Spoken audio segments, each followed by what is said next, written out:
There are five myths here. So I'll do two right and you can do three. Yeah, sure. Yeah?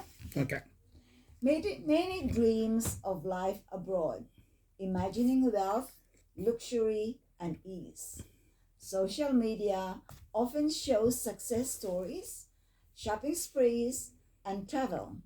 But what is life really like for migrants? Let's bust the most common myths and reveal the truths that rarely get talked about. Myth number one: life abroad is easy and luxurious. The reality is, life overseas often means starting from scratch. Many migrants, even professionals, may take on entry level or labor intensive jobs while adjusting to a new country.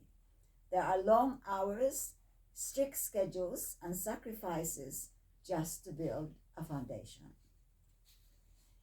Myth 2: you'll get rich quickly. The reality is, while incomes abroad may be higher in numbers, so are the costs. Rent, utilities, insurance, food, transportation, and taxes can consume a large portion of earnings. Financial success abroad takes time, discipline, and sometimes years of saving and sacrifice. Money does not grow on trees kahit dito sa abroad. Yeah. Okay, Ryan, take the next myths. Yeah. Okay. Myth 3. You'll instantly fit in. Reality. Cultural adaptation is not automatic. There can be feelings of isolation, cultural confusion, and sometimes even discrimination. It takes effort and time to build a sense of belonging, make new friends, and feel at home. Myth 4. Your degree and experience will be fully recognized. Reality. Many migrants discover that their educational credentials and work experience are not accepted or valued in their new country. This can mean additional training, studying, or starting at a lower level than expected. And then the last one, family back home think you're living the dream. Reality, there is often pressure to send money. Conclusion, why tell the truth? Sharing the real stories help others prepare realistically, builds empathy, and highlights the true resilience of migrants. It's not about discouraging migration. It's about facing it with open eyes and honest hearts. So, yun yung 5 myths ni sa segment ni Rika. Push mo yan. Ay, no. Tara, usap tayo. Usap tayo. Tara, usap tayo. Community Connections in Aotearoa. Yan yung... Kaya si Rika kasi, kaya ang lakas na loob, naghihintay ng appointment niya. Tapos sumagot pa rin ng bugtong. Anyway, so what is your view regarding the untold truths of overseas life, ate? So tingin mo dyan sa mga myths na yan. It's actually really it's interesting. It's interesting kasi nga yung the common perception of people when you go abroad, Yeah. yayaman ka agad or your life is better. Not necessarily true. Especially pagdating sa it's hard work. It's hard work. Like say sa atin, for example, when you're working sa atin, Yeah. you have money, but then masarap yung buhay mo. You may not have enough overflowing money, but you don't have to do the household chores at home. Because there's always Iba yun. Life experience mo yun, te. So, yeah, that's for me. For me, yan yung na-miss ko. Like having to work here, having migrated to New Zealand, I have to do everything here. I work at the same time, work at home. Yeah. Whereas my experience when I was in the Philippines, I work, have all my focus at work, but when I arrive at home, I don't have to work anymore because somebody can do the work for yeah, me. yeah. There So, are always helpers So that just can to help. give some clarity yung sa sinabi ni Ate Kini, yung kanyang life experience sa Pilipinas while she was working there, meron kasi siyang home health. Yun. Dito kasi, even though we may be earning better than compared to the Philippines, pero wala kami mga capacity. I would say in behalf of Atikini as well, wala kaming capacity talaga na magbayad ng home health. Paminsan-minsan, meron din yung kung alam ba, magpalinis ka lang ng bahay once a week, yun, pwede yun. Some of the Filipino members of the community can afford it, but some majority don't. And then they prefer to do it themselves. Since kasi yung ibang mga members ng community naman, nasanay din sila doon sa Pilipinas na walang katulong. Yeah. So, yung mga taong naka-experience, like I said, life experience, personal kasi yan. So, ito lang mga personal perspective lang kasi yan. So, if you are looking at someone who is actually isang kahig, isang tuka, buhay in the Philippines, who actually came over and migrated elsewhere, yan na yung mga nababast yung mga myth na because they grew up in an environment na talagang walang-wala sila. And then nagbating sila sa ibang bansa, I'm not saying New Zealand, kahit anong bansa, mas maganda yung buhay nila, ikumpara mo doon sa Pilipinas. So, yung experience ni Tikini and myself, baliktad. Kasi, even though hindi kami kumikita ng malaki sa Pilipinas, pero kung nagtrabaho ka doon ng yung mga magagandang trabaho, you can afford to pay house help. Yeah. Yung house help natin, kompleto pa yun. Hindi katulad dito. Pag sinabi mong house help dito, cleaning lang talaga. Pag cooking lang talaga. Hindi katulad sa atin doon na all-rounder. Linis na ng bahay, magluluto para sa'yo. So, yun, depende kasi yan sa life experience mo. So, at saka relatively, mahal din. Sa atin, kumbaga, affordable yung house help.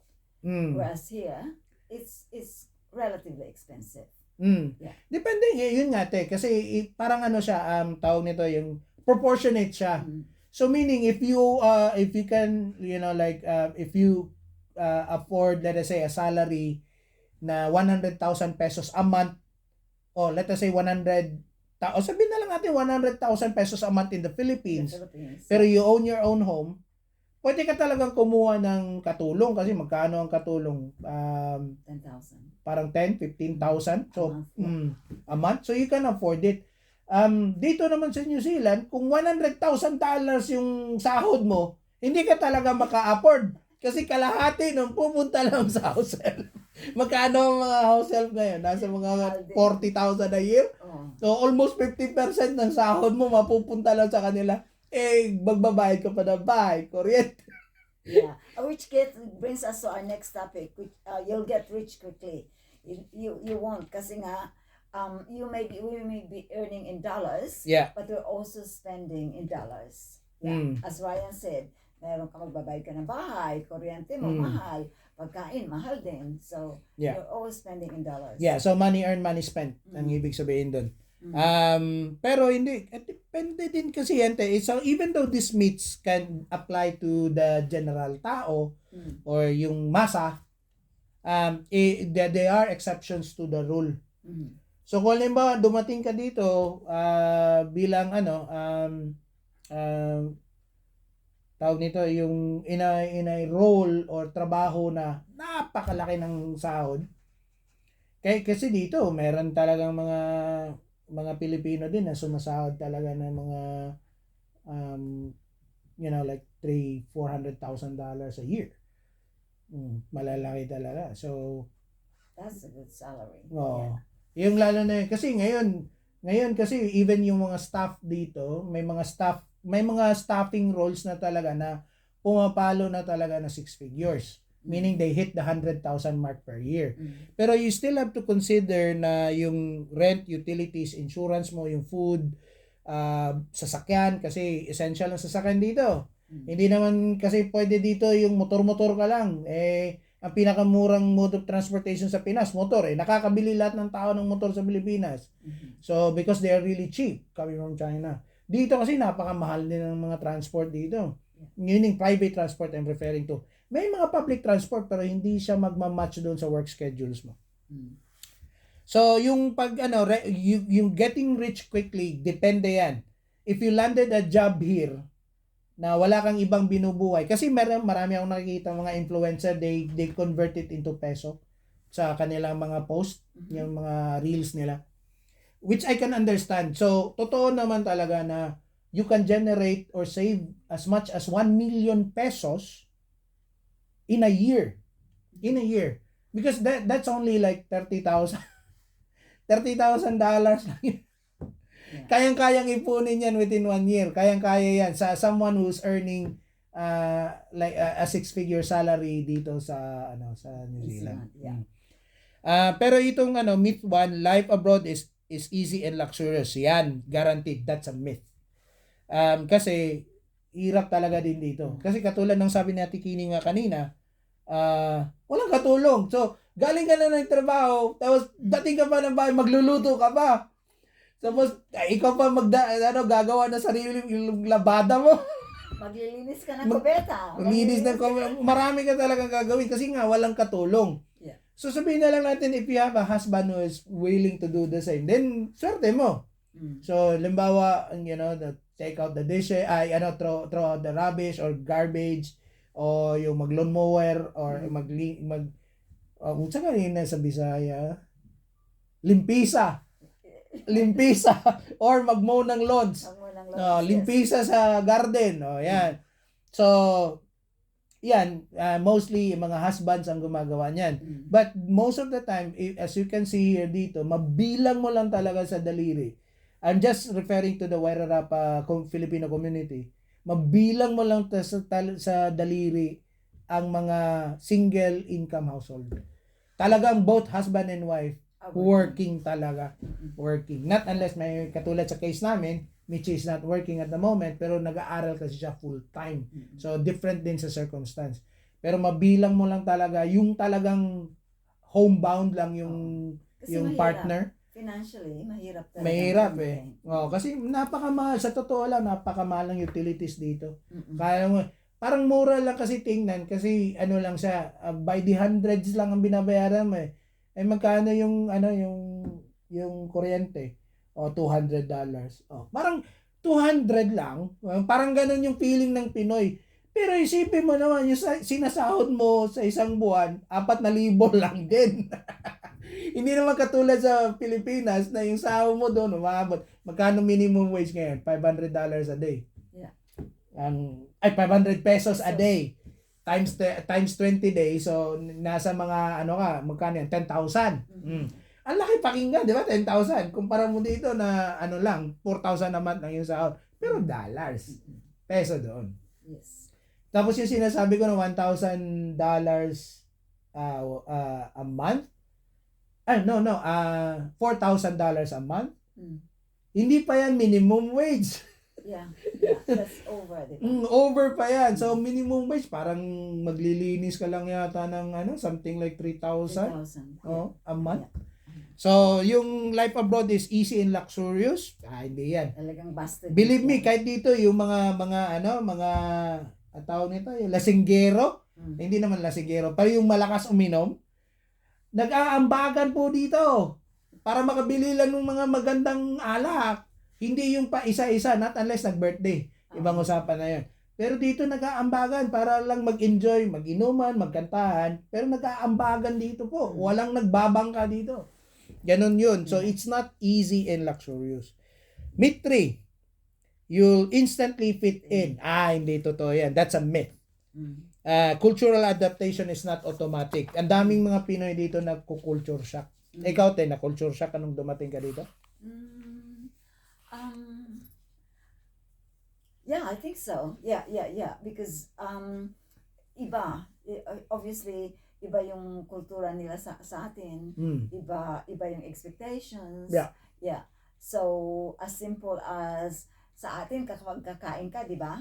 You always would offer na, sige, kain tayo. Let's eat. Yung ganon. I-invite. Dito, when they have their food, sila lang, hindi yan magyayaya sa'yo. And sometimes you feel ang rude naman ng taong yun, hindi man ako niyaya. But that is not their culture to do that. As sa atin, talagang pagkakain ka, you just say, kain tayo, kahit nakukunti lang yung pagkain mo. Hindi, pero ako hindi ako naka-experience ng gano'n, even when I landed here the very first time. Talagang come join us. Yeah. Have something to eat. Pero kasi pag yung interpretation kasi na, sige, kain tayo, as if yung impression kasi nun, you will be sharing your food. Sharing your food. Hindi. Yeah, Iniimbita ka nila, pero bitbit mo yung sarili mong That's pagkain. right. Yeah, So yeah. yun lang Parang naging tanong. Ako, recognition I yan. never experienced that kind, yung Yeah. andito when I started working here. Kahit doon, yung estudyante pa ako sa, yung sa Rotorua. Mm-mm. Talagang yung mga nurses, minsan pa nga, kasi ang kagandahan lang naman dito sa mga trabaho dito sa New Zealand, ito yung isa sa mga perks na pwede ko garantisadong masasabi ko sa inyo, yung mga taga-Pilipinas na nakikinig sa amin. Libre ang kape at saka tea dito. Sa bawat opisina, may libreng kape at saka tsaa. Kasama na sugar dyan, tsaka milk. May kasamang milk at sugar na yan. Libre yan sa bawat opisinang matrabahuan ninyo. Kahit nasa daily kayo, nasa mga bukid kayo, pupunta ka lang sa kusina, meron talaga. Hindi masisiro. Meron talaga yan. So, yun yung mga perks. Pero when it comes to culture adaptation, karamihan talaga ng mga Pinoy, makukulture shock. I can vouch for that. Kasi it took, everybody has taken some time to actually fully understand cultural immersion. Doon sa mga yung nag-engage lagi ng mga kapwa puti nila, tawag nito, na-adapt na nila yung kultura nung particular na tao, pero hindi yung general. Yeah. So dito sa New Zealand in particular, dalawa ang kultura dito na nagdo-dominate. So meaning the Pakeha culture or yung white culture, and then the Maori or the indigenous culture. So dapat matutunan yun para ma-understand. And then ang kagandahan naman dito din sa New Zealand, I can vouch for that, is adapted din sila. Meaning they will respect the Filipino culture as well. Yun yung kagandahan. Kasi minsan may nakikita sila talaga, karamihan naman ng mga kultura natin magaganda. Meron lang tayong mga kultura na hindi lang nila masyadong pinapansin. Pero that would be a topic for another day. The other one that, these are just minor shocks. That's the office, for example, on my first few months I was working here, nagkayayaan na pumunta ng pub. Let's go and have drinks. Sa atin, like, yung sila yung babangka? yung nakasanayan kung pag magganon, let's go and have drinks. Kung sino yung nagaya, siya yung magbabayad. Dito, pagdating, akala mo libre dahil sila yung nagaya. No, you have to pay for your own. Yeah. Depende din. Depende din, te. Sa akin, nangyari yan sa akin. So, pupunta ng bar. Dito na sa Masterton, yung dito na ako nagtatrabaho. Yeah. Tapos pupunta na ng bar. Sige. Kung ako nung panahon na yun, umiinom pa ako eh. So, punta ng bar. Akala ko, siya talaga dudukot. Siya magbabayad ng mga drink na. Sabi ko, dami nito. So, sabi ko, dudukot na rin ako. Yeah. Sabi niya, sige, tapos nasagot ng kasama kong puti, sabi niya, just pay what you have. Kung ano lang yung ininom mo, yun lang yung bayaran mo, Ryan. So, she did explain it, na KKB pala yun, kanya-kanyang bayad. Yeah. So, okay lang yun. Pero meron ding incidents din na pag nag-imbita naman, the same person, nag-imbita, pero yung dulo ng salita niya, Ryan, come join us. We're having a drink after work. Yeah. Ganon. Tapos, sasabihin niya, it's on me. It's on me. Pag sinabi niya yon, alam mo na talaga na siya magbabayad. So, ikaw din, ang courtesy na lang din dyan, wag mo ring banata na damihan ng order mo. Uminom ka lang as per social. Kasi magtatampo din yung magbabayad kasi ang lakas mo uminom. Dahil libre. Dahil libre. Pero yun pero that's part of culture that is we just need to be adapted to it. And then your degree and experience will be fully recognized. True. It's not a myth. Kasi ako qualification ko eh. Because you're a nurse. And then ako din, I'm good because I'm in IT. IT. Kaya nga. But then, for those that are doctors, for example, hindi ganun din, pe. I think they have to qualify themselves. No, meron din silang transitional din. But they have to transition. Hindi basta-basta na makapasok agad sila Like Hindi, for you as a nurse. hindi Yeah. din kami basta-basta Yeah, makapasok kasi yeah. dadaan kami ng programs. Right. So, no different din sa kanila. Yeah. What they are actually saying here as a myth is yung meron kasing mga kurso sa Pilipinas na hindi talaga nire-recognize ng New Zealand Qualification Framework. Like being a lawyer as well. Mm. Yeah. You have Ang to go lawyer through. dito, Tem, okay, pwede. Pero you just need to do their public law. Okay. Parang 2 paper lang. So, it's no different. Parang nag-extra schooling ka lang Okay. to become registered. So, no different din vice versa. Pag ang lawyer naman dito, pupunta ng Pilipinas, they have to do extra credits there to Same. become a lawyer in the In the Philippines. Yeah. So it in partly itong myth can be real din that there are types of qualifications and work experiences na kinikater nila. Pero most of the time hindi natatanggap. So a good example in my personal experience with the Filipino community in Wairarapa, yung beekeeper. Dati work experience lang. Pwede ka na talaga pumasok. Ngayon, binago na talaga nila. Dapat may schooling na talaga. So, binago na nila yung framework, yung qualification authority, that's the regulating body. Binago na talaga nila. Tapos your schooling has to be intense or okay na yung Parang ano yata, ang qualification like a level 2 or a level 3 to become a beekeeper. So, in apiary. So kung schooling ka, kung may work, may experience ka naman, and then you did a short training, pero ang minimum na experience, I think it's 3 o 2 na yata ngayon, kasi binabaan ng government eh. So, 2 na yata ngayon. Pero previously, 5 yun. Minimum of 5 to offset the qualification. So, there are particular roles na ano. Ngayon dito, ang kagandaan, like dairy farm assistants, you don't need an experience for that. Okay. But for builders, for example, Mm. you need to have experience. Sa kanila, ang work experience nila ang tinitingnan, not their qualification. Okay. So, itong partially true itong myth number 4, that your degree and experience will be fully recognized. Yes, some. But others, hindi. That's right, yeah. Additional, yun nga lang, this can mean additional training, studying, or starting at a lower level than expected. So, expected talaga yun. So, for katulad yan, gaya na nabanggit ni Ate Kini about doctors, may mga specialista na sa Pilipinas, but they ended up as GPs here. Kasi they have to start from the bottom. Pero kahit specialista na sila doon sa Pilipinas, pero pag naglanding naman sila ng GP position dito, yung meaning they qualify as a GP here, mas malaki pa rin sahod ng GP dito kumpara mo doon sa specialista sa Pilipinas. Ang kagandahan lang naman sa Pilipinas pag specialista ka na doon, hindi ka talaga mauubusan ng kliyente. Sipin mo 128 million yung aalagaan mo sa Pilipinas, 'di ba? Populasyon ng Pilipinas. Dito 5 million. Yes. Right, and then the last myth, family back home think you're living the dream. Yan, totoong myth yan. So, meaning it's not, you're living the dream. It depende na sa context ng dream. Ng dream mo. Ng dream mo. I never expected to become a teacher now. Nung dumating ako dito sa New Zealand, nurse naman ako eh.